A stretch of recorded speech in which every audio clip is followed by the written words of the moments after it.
RKelly has tried to appeal his case all the way to the Supreme Court, but the Supreme Court denied hearing his appeal.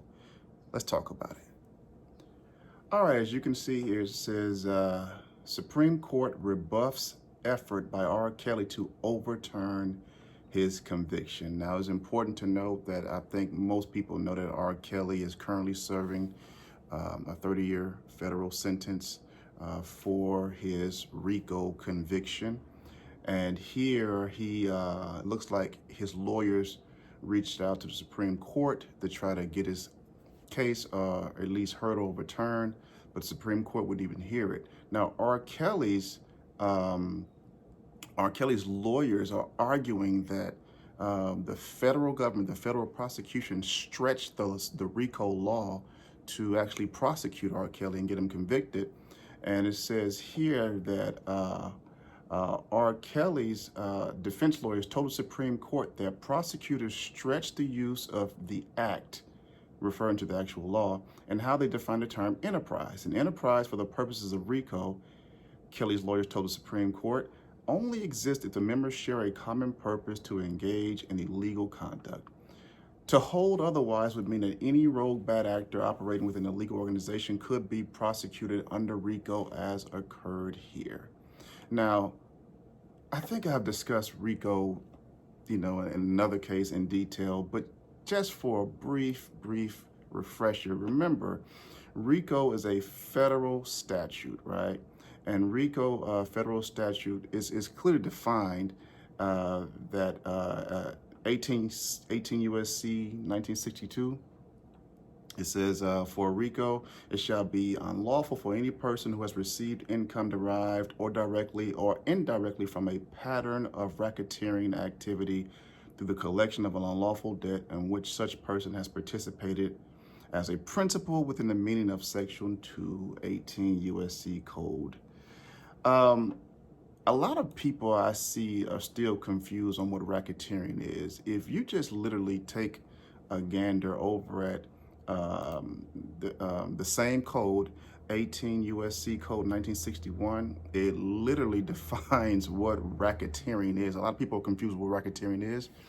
Well, it literally defines what racketeering. It just says racketeering means any threat, any act or threat involving, and they list off around 35 different crimes. And to have a RICO, to get a RICO conviction, you must show that it involves interstate commerce, that the defendant was involved in it, as well as has committed at least 2 of these predicate acts.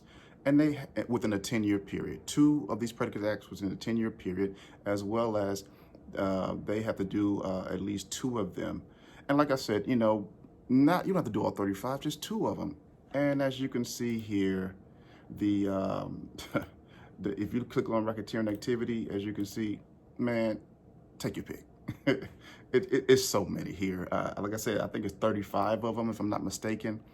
But it's also important to note that R. Kelly's attorney said, no, man, this is only used for Mafia. But, as here on the federal guidelines, it says that today, the feds rarely use RICO against the Mafia. Instead, because the law is so broad, both governmental and civil parties use it against all sorts of enterprises, both legal and illegal.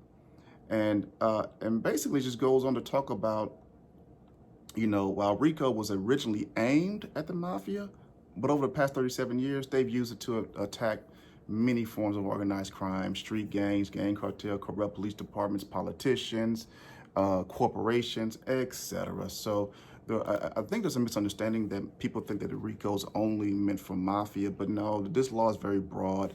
And as you look here at the Supreme Court, well, first he appealed his case to the Second U.S. Court of Appeals in Manhattan, and they ruled against him in February, as you can see.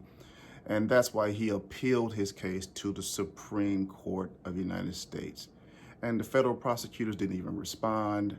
And as usual practice, the Supreme Court did not explain why they denied his appeal. And the justices turned away, says here, the justices turned away another appeal from Kelly in the fall. In that case, Kelly argued that he was wrongly and retroactively prosecuted under federal law passed in 2003. But Yeah, R. Kelly, his appeal has been denied to even be heard by the U.S. Supreme Court. You tell me what you think. Do you think this statute is too broad? Do you think R. Kelly, the United States Supreme Court should have at least heard his appeal after it's already been turned down by the U.S. Court, the Second Circuit of the U.S. Court of Appeals? They denied it. Or do you think like, nah, this is just it. He's just take it and go on. Serve his 30-year sentence, as you can see.